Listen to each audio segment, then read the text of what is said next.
Dating apps like Tinder aren't just trying to hold you hostage on their platforms. We're now seeing reports that they are openly allowing people flagged for sex crimes to stay on their apps, including one doctor who was convicted of 35 counts of drugging and assaulting women, with his victims saying that all of this could have been prevented if he had been banned from the apps. IVF has become a global multi-billion-dollar industry, and because of that, many are now preying on poor women and even girls on the black market to further the so-called human egg trade. And experts say that RFK Jr. is potentially setting the country up for a massive food disaster that could poison and kill who knows how many people because of his massive FDA cuts. We're deep diving into all of that on today's brand new Philip DeFranco show. You daily dive into the news, how it's being covered, and how people are reacting to it, starting with this. We need to talk about dating apps, assault, and what one company knows about abusive users on its platforms but won't tell you. Because on some of the most popular dating apps in the world, reported rapists are still swiping right. And that is according to an 18-month investigation produced in partnership with the Pulitzer Center's AI Accountability Network and The Markup, and co-published with The Guardian and The 19th. Right, and with all that, the focus of this investigation is a company by the name of Match Group. And the thing is, if you haven't heard of Match Group specifically, you've almost definitely heard of at least one of the more than a dozen dating apps owned by the company. We're talking Tinder, the world's most popular dating app, as well as Hinge and OkCupid. And all in all, this multi-billion-dollar company operates in almost every country on earth, controlling roughly half the world's online dating market and facilitating meetups for potentially millions of people every month. And that is, we live in a time where people are now more likely to meet through online dating than through personal contacts and connections. So with that, of course, it's more of an open question as to whether Match Group can really help you find a soulmate. I mean, there's even a class action lawsuit alleging that the company goes out of its way to make sure you don't actually do that, claiming that its apps make use of addictive game-like features to keep users hooked. But in any case, right, whether or not they make it easier to find a partner, according to this investigation, they definitely make it easier for predators and creeps to find their next target. Right? And so with that said, we got to go back to the night of January 25th, 2023, because that is when a young woman who I'm not going to name here met a man by the name of Stephen Matthews at a sports bar in Denver. She'd connected with Matthews, a then 34-year-old cardiologist, on Hinge, and the date, I mean, it went well enough that this young woman accepted an invitation to go back to his place. And so they get there, she goes to the bathroom, and when she comes back out, he hands her a drink. But then after taking a sip, she says she soon began to lose control. Right? And according to later testimony, her memory blurred and she fell to the ground, with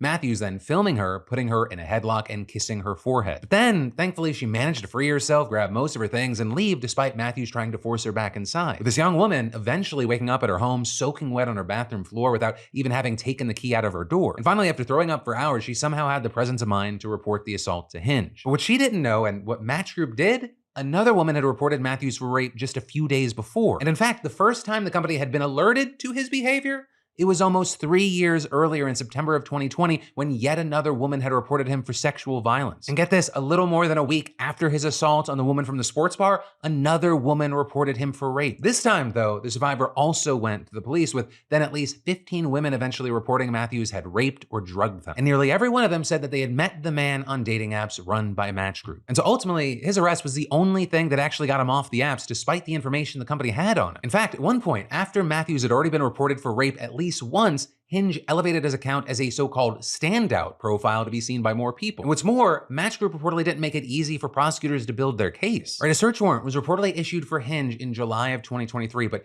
2 months later, the company still hadn't complied, with the judge in the case asking at a hearing whether he needed to start dragging people in to get stuff done. But even still, it reportedly wasn't until February of 2024 that the DA's office said they had gotten the documents they needed. But with that, in the end, right, the evidence, it was overwhelming. And a few months later, in August of last year, a jury convicted Matthews of 35 counts related to drugging 2 women, assaulting a woman, and drugging and sexually assaulting 8 other women. But the judge soon after sentencing him to 158 years to life in prison. Though very notably with all of this, of course, you had attorneys representing the survivors claiming at least some of Matthews' crimes could have been prevented. With Laura Wolf, for example, the attorney representing the woman whose police report led to the arrest, saying, "It is shocking that for years after receiving reports of sexual assault, Hinge continued to allow Stephen Matthews access to its platforms and actively facilitated his abuse. Countless women have suffered and will continue to suffer. Hinge and other dating platforms have taken no steps to ensure the safety of the product they are selling, matching unsuspecting women to known predators without pause or concern." You know, with all that, I will say this is obviously not a brand new issue. Right? I mean, it is incredibly and horrifically easy to find literally dozens of cases of women accusing men they met on dating apps of rape. And then going back to 2016, we started to get some idea of how common this was getting. Right? In the UK, for example, the country's National Crime Agency said that dating-related rape had risen by more than 450% in 6 years. And then in the US in 2018, 2019, there was a particularly shocking case in which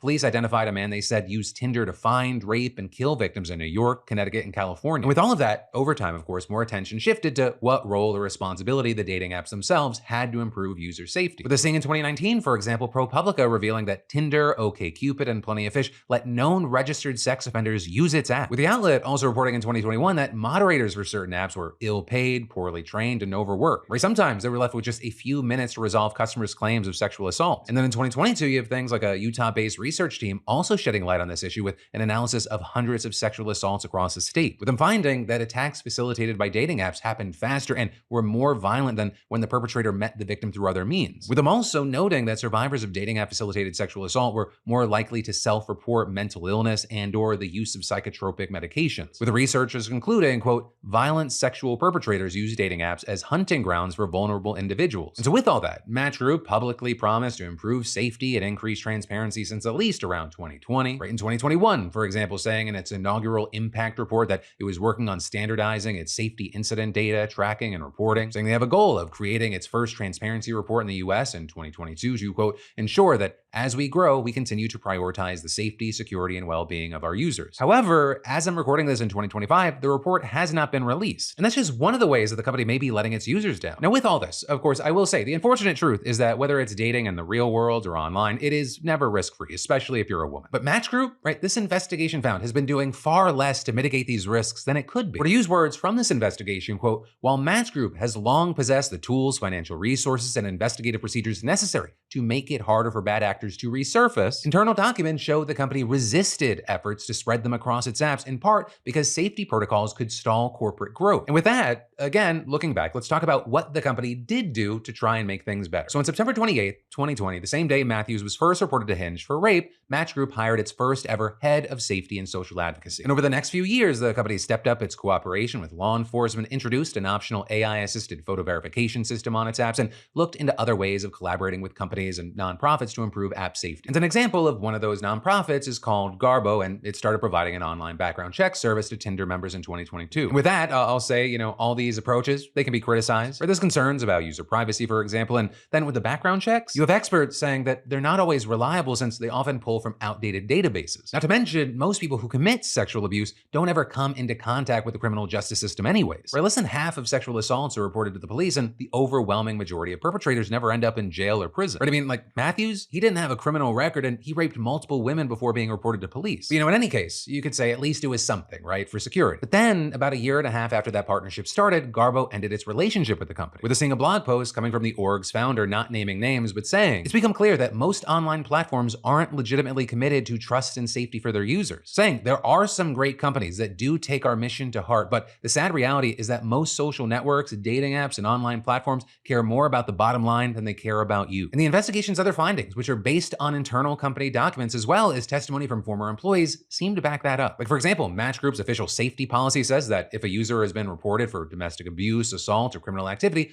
all accounts found to be associated with that user will be banned from its platforms. And so, of course, with that, some say that means that anyone can get someone else banned unfairly by throwing around baseless allegations without evidence. But this, as you have others saying, well, that is a small price to pay to potentially make dating apps safer, and it's a decision that Match Group is entitled to make as a private business. But in any case, whatever side of the debate you land, that is the company policy. And what's notable with that is that according to the investigation, the company may not really be following that policy. But at the time of reporting at least, banned Tinder users, including those reported for sexual assault, could reportedly easily rejoin or sign up to another Match Group dating app, all without even having to change or lie about key personal details. Right? And to figure that out, the people behind this investigation, they simply created a series of Tinder accounts that they then reported for sexual assault. And while Tinder went on to ban those accounts soon after, they were able to create new accounts with the exact same name, birthday, and profile photos used on their banned accounts. And they were also able to sign up for other Match Group dating apps without changing this information. And as far as how this works on the back end, well, Match Group has reportedly known since at least 2016 which users have been reported for drugging, assaulting, or raping their dates. And since 2019, it's even had a central database keeping track of every user reported for rape and assault across its entire suite of apps. And by 2022, this central database, which is called Sentinel, it was reportedly logging hundreds of troubling incidents every week. So it raises the question, if they have all this information, why wasn't anything being done? Because, well, basically, let's say someone's banned for sexual assault. That will create a case in the Sentinel system with the phone number and email associated with the banned account. Also, notably, the system would log the original profile's IP addresses, photos, and birthday. But according to internal company documents, that information provision would not be used to ban a user if they appeared on another Match Group dating app. Also, none of Match Group's apps required users to provide photo identification. So once a person was banned, they could just start a new account with different contact information. And then, with all that, one former employee who works specifically on the OkCupid app,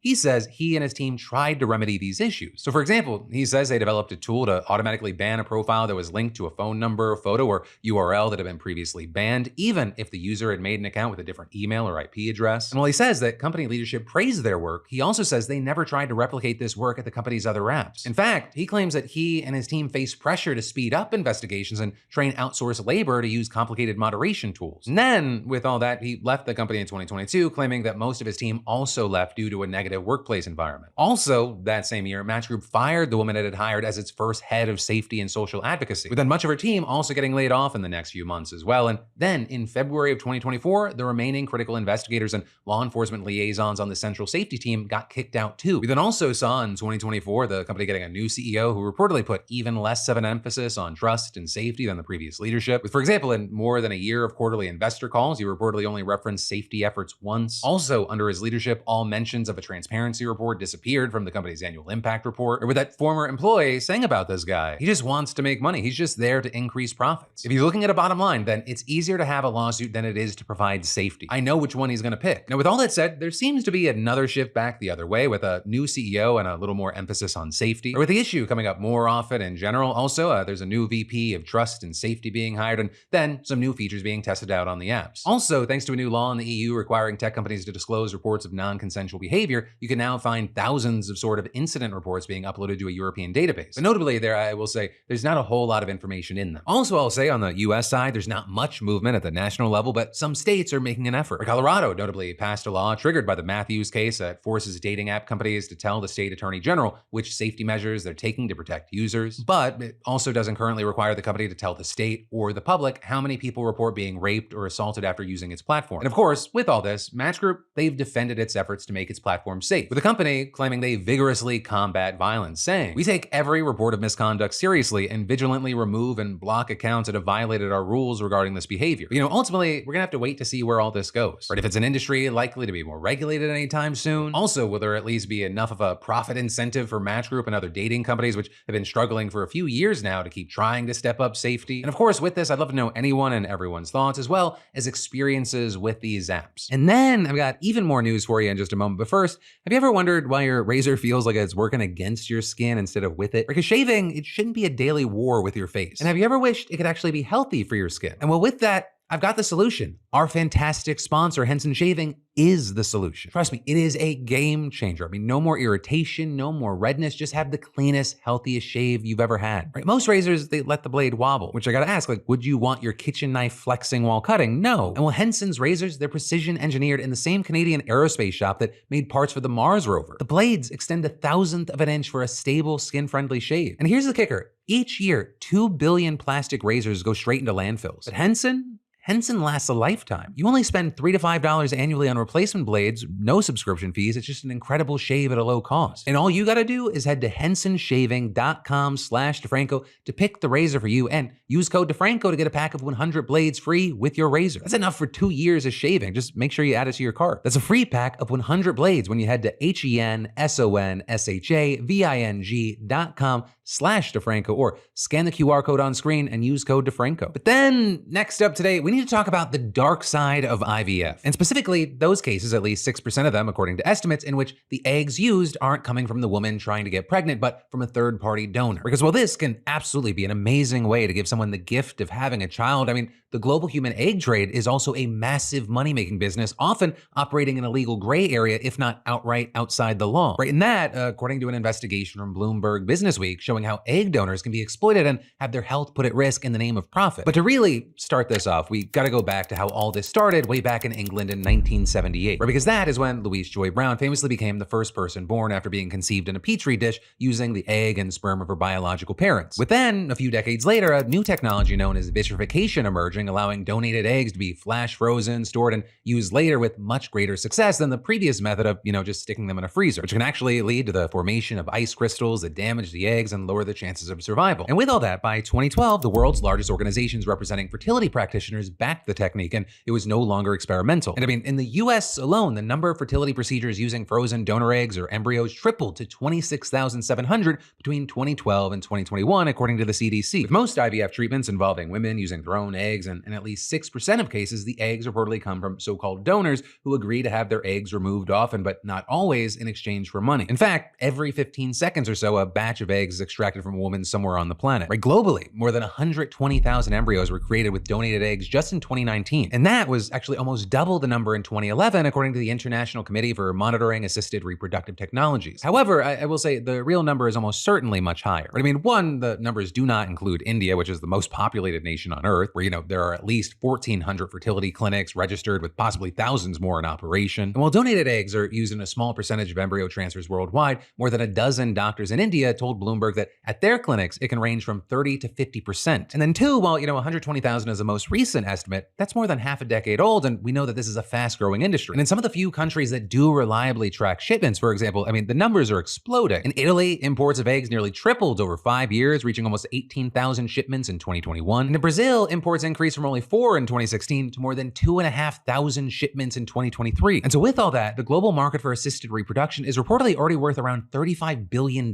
With this being a market of not only would-be parents and donors, but also recruiters, agents, doctors, and clinics increasingly backed by Wall Street and private equity. And also with all of that, the demand for eggs extracted from younger donors is only expected to increase as more women wait longer to have children. But despite being so massive, the industry is often minimally regulated. And even when individual countries make an effort, it's such a global industry now that the cross-border egg trade, it operates with almost no government oversight. Or when the rules or circumstances change in one country, donors, aspiring parents, and companies, they take their business elsewhere. In Greece, for example, as police eventually discovered, there was an organization called the Mediterranean Fertility Institute, or MFI. And they recruited vulnerable women from Ukraine, Romania, Moldova, Georgia, and Albania to be egg donors and surrogates. But then in August of 2023, 8 MFI staff members getting arrested, including the clinic's founding doctor and its scientific director, with the authorities discovering that clinic staff had falsified medical and court records and even aided in illegal adoptions. And this is the police also uncovered hundreds of instances where the clinic charged patients for IVF services that were never actually performed, including sham embryo transfers. Hell, they also identified at least 75 cases of egg theft, such as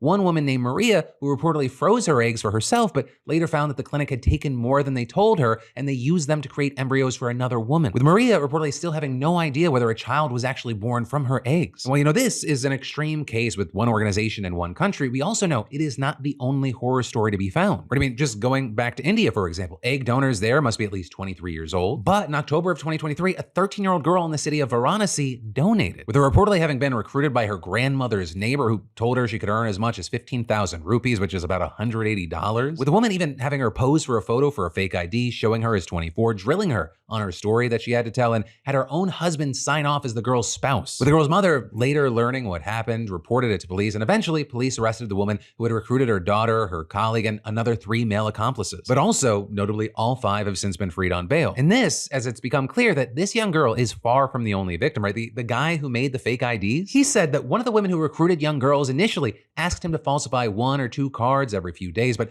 that quickly turned into as many as 100 a month. With that, the clinic where this happened, it was a branch of a company called Nova IVF Fertility, which is one of India's largest fertility chains. And notably, they've been backed by American financiers. Now with that, the company told Bloomberg it had cooperated with local authorities and cut ties with an egg bank whose employee was among those arrested. But they also disputed the claim in the state's chief medical officer's report that doctors should have been able to determine the girl was underage, calling that an impossible task, and adding, identification of fake official documents is something beyond our expertise, and we are unfortunately impacted by this deceitful operation. And saying, in effect, we are a wronged party here. And, meanwhile, this girl, she reportedly dropped out of school after 7th grade after being bullied for what happened. And again, this is one country and it's an extreme example, but there is still concern about inadequate or unenforced regulation in places like even the US, for example, where the FDA requires that donors undergo a physical exam, including tests for infectious diseases, and provide their medical history. And beyond that, clinics are expected to comply with guidelines set by the American Society for Reproductive Medicine, which recommends, among other things, donors receive mental health counseling and get their own legal review of all contracts, as well as suggesting that donors undergo only 6 retrievals in order to reduce the chances of complications. Right, and that is a key number to keep in mind because, as we'll talk about more, it's not always followed. With seeing things like one Taiwanese woman, for example, telling Bloomberg she's completed 11 cycles in the US, as well as sold her eggs 4 times in China, where it's illegal, on the black market. And then with that, describing her experience being loaded into a van with darkened windows with 5 other donors and then having the egg retrieval done in a well-equipped surgical suite on the 2nd floor of a residential building. And then, as far as why doctors recommend donors stop at 6, well, it has to do with the process required to get a woman's eggs ready for donation. Because you see, normally during ovulation, a woman releases 1 egg, but egg donors, they take hormonal medication to induce superovulation, usually producing a total of 13 to 25 eggs in both ovaries, sometimes as many as 30. With seeing Diane Tober, a medical anthropologist at the University of Alabama and author of Eggonomics, the global market in human eggs and the donors who supply them, telling Bloomberg, some clinics try to get as many eggs as possible, especially for their egg banks, by providing higher doses of medication. And notably with that, producing any more than 15 eggs, it puts women at risk of developing something called ovarian hyperstimulation syndrome, or OHSS, the short-term risks of which range from discomfort to, in rare cases, death. And to get more specific, a mild case can mean abdominal pain, nausea, and diarrhea, whereas a severe case, it can lead to blood clots, fluid-filled lungs, or a twisted ovary that could cut off its own blood supply. Although I will say death from OHSS, it appears to be rare. The European Society of Human Reproduction and Embryology says that mild OHSS affects as many as 33% of IVF patients. And this, as the American Society for Reproductive Medicine says, that moderate to severe OHSS occurs in 1 to 5% of IVF cycles. Though notably, the condition still is not fully understood and it often goes unreported. And in fact, in the Australian state of Victoria, for example, which is a pretty tightly regulated market as far as these things go, auditors reportedly found that clinics had been reporting only about 1/3 of OHSS cases that required overnight hospitalization from 2018 to 2021. And in the US, the CDC does reportedly collect a whole bunch of data from fertility clinics, but it only publishes their rates of success, right, meaning live births. On the other hand, however, it refuses to disclose how frequently IVF patients and donors at each clinic experience medical complications. With also here, Bloomberg reporting that it's filed a Freedom of Information Act lawsuit seeking to force the agency to do so. So we're also gonna have to wait to see if that data ever becomes available. But in any case, beyond all that, even less is known about the long-term risks of repeated egg donation. With us also here seeing Robert Klitzman, the head of the Masters of Bioethics program at Columbia, claiming that's no accident, and adding, they are making millions off women who are making thousands. If they did the research, they might find out there are long-term harms that may decrease the business and the amount of money they can earn. With that, even in cases where there's no blatant exploitation or illegal activity, even when everything is working out, there are often concerns. Right, in Australia, for example, donors must be someone you have an established relationship with, and they must be motivated by altruism. And so with that, there's a very real debate about if and how much donors should be paid, with some fearing that it opens the door to exploitation. But in any case, one Australian couple, Alice and Paul, they tried relying on altruism, but it just resulted in a miscarriage. And so instead, they ended up accumulating more than $170,000 in debt to get eggs through a US agency from an Argentinian woman named Karen. Right, and Karen, she's not someone who would say that she's being exploited. She actually says she sees donating as an opportunity to help. And to the delight of fertility clinics, she is what's known as a super producer, right? Someone whose body reacts so strongly to hormones that it churns out far more than the typical 15 to 20 eggs. Right? In Paul and Alice's case, the retrieval went incredibly well. 51 eggs, and 19 were successfully turned into embryos, but not a single one of those embryos was viable. And so Karen also offered to donate again for free, and the clinic agreed to do the entire procedure over again for free. But the agency that connected the couple with Karen, a company called Growing Generations, they reportedly would not allow it, with them declining to waive their fee, but offering a 20% discount. And so eventually the couple welcomed a healthy baby boy, with Karen breaking down in tears when she heard the news, saying, "That for me was a sign. It was telling me what you are doing is not bad. It allowed for this baby to be born." And so after that, she made her 6th and what should have been her final donation according to health guidelines, with a whopping 58 eggs getting taken out and shipped to the US. With her also joining others to found her own recruiting firm that she said is focused on donor well-being. But reportedly not long after that, someone from the Growing Generations agency contacted her again and asked if she could consider donating once again. And this notably, as she had not only completed 6 donations already, she was almost 31 years old, and the agency's own internal age limit was 29. And that's without mentioning her history of hyper egg production and past experience with OHSS that put her at greater risk for another bout. With then the person who contacted her initially denying any involvement, but then was presented with evidence suggesting otherwise. With them finally acknowledging the agency's role in the donation while noting she'd left the agency by the time of Karen's retrieval and claiming she hadn't remembered spurred the initial conversations. And then adding that while industry guidelines typically recommend limiting donors to 6 cycles, it is common for exceptions to be made, such as in the case of exceptionally healthy donors. And so at the end of the day, Karen happily donated, she seems fine, and Alice and Paul and other couples were able to have a kid because of her. But again, there is still a question about this agency's practices and whether or not there are other cases where things didn't work out so well. With all of that said on this deep dive, I now gotta pass the question off to you. I will say there are a few, like, what are your thoughts on this issue in general? That's for everyone. Also, what do you think should be done so we get the good parts of this industry without the bad? And then finally, if you or someone you know has experience in this world, of course, I'd always love to hear your stories. And then I've got more news you need to know about in just a moment, but traveling abroad, it's amazing, no doubt. But, getting hit with crazy international data charges, it's not cool. That text that you get when you land, your cell company offering you an international data plan? They're expensive at $10 per day and often limited to 2 gigs per day before pushing you to 3G or even 2G. And I don't know about you, I zoomed through 2 gigs scrolling socials before getting off the plane. But then enter today's sponsor, Saily, the app that I use for stress-free travel connectivity. Gone are the days of hunting for a local SIM card or trying to use a needle to install it. With Saily, you set up your plan before you leave home, and when you land, you're good to go. No waiting, no hassle. And Saily, they give you reliable, fast internet for all your devices. Forget about sketchy Wi-Fi hotspots. This is the real deal. And maybe you're hopping between countries. Saily's global and regional plans, they work seamlessly across borders with coverage in 200 plus countries and regions. And as for more reasons you need Saily, quick setup, offers 24/7 customer support. They'll even refund you if your phone isn't compatible with their system. So if you're ready to transform your travel experience, just download the Saily app now or scan the QR code on screen and use code Phil at checkout for 15% off your first plan. Say goodbye to travel headaches, and don't forget, code Phil gets you 15% off. But then, next up today, we need to talk about how RFK Jr., Elon Musk, and the Trump administration at large are all jeopardizing food safety in the United States and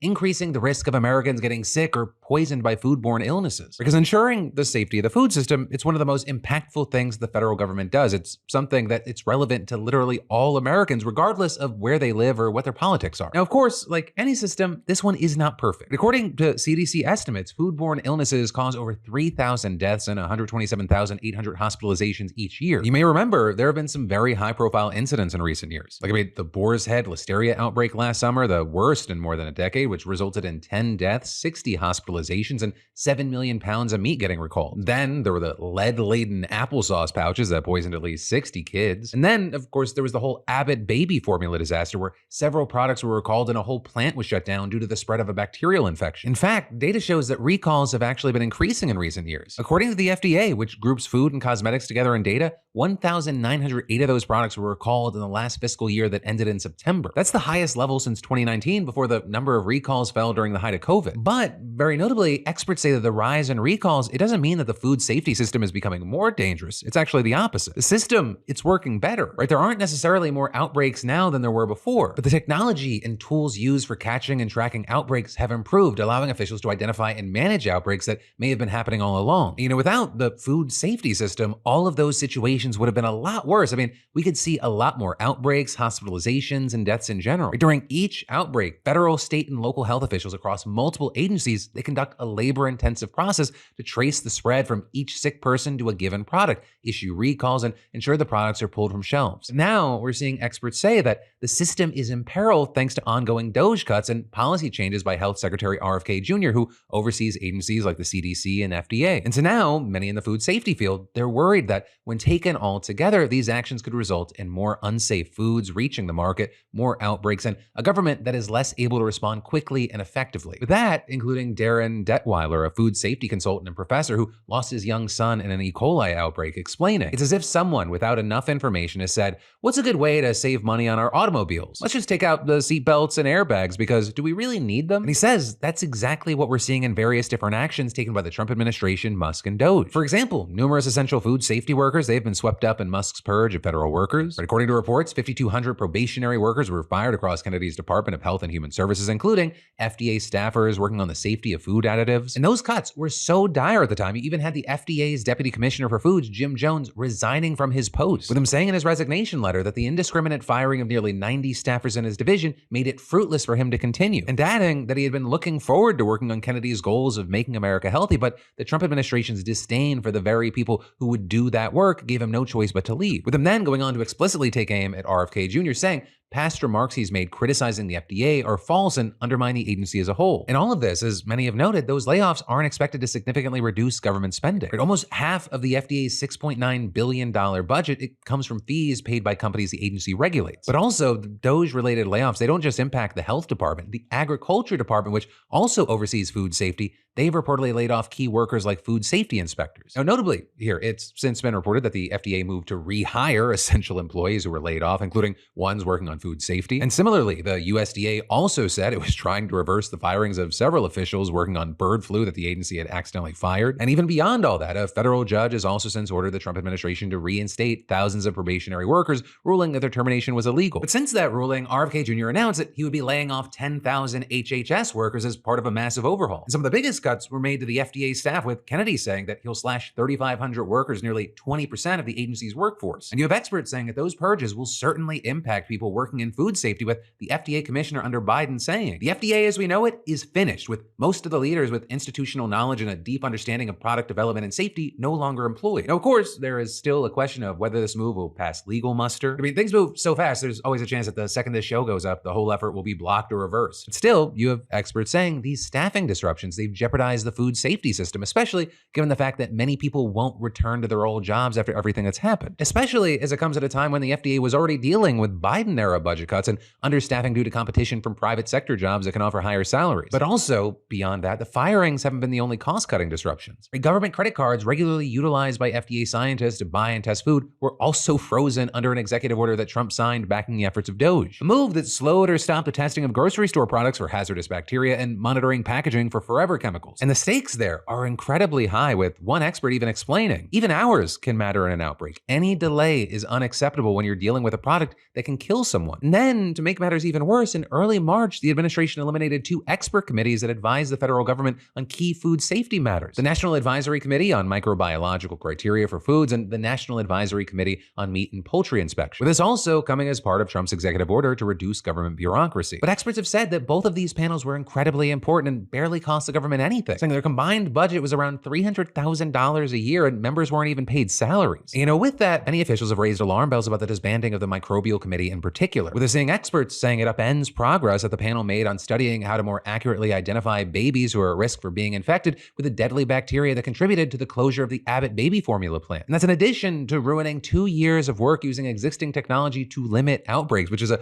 move that committee members say will end up costing the federal government way more than it'll save by getting rid of these panels. What's more, many have also said that the sweeping cuts to food safety programs, it raises questions about the government's ability to implement RFK Jr.'s food safety initiatives. The health secretary has taken a very big interest in food as part of his Make America Healthy Again plan, with RFK Jr. specifically targeting chemical additives in food like artificial dyes. But with that, you had a former senior advisor to the FDA commissioner on nutrition and food safety explaining, "In my experience, the way you achieve these things costs money and require regulation. But they've begun by undoing a lot of the groundwork that was put in place." And this, as others have also said, that RFK Jr. has further jeopardized food safety by repeatedly undermining the effectiveness of the FDA and openly discussing policies that experts say would actively make outbreaks worse. Like, for example, Kennedy has been a loud supporter of raw, unpasteurized milk, which experts say can expose people to any number of dangerous foodborne bacteria. He then also recently suggested on Fox News that instead of culling flocks of farm poultry that get bird flu, farmers should just let the disease rip through their flocks unchecked. The question is, should you cull those flocks? Most of our scientists are against the culling operation. They think that we should be testing therapeutics on those flocks.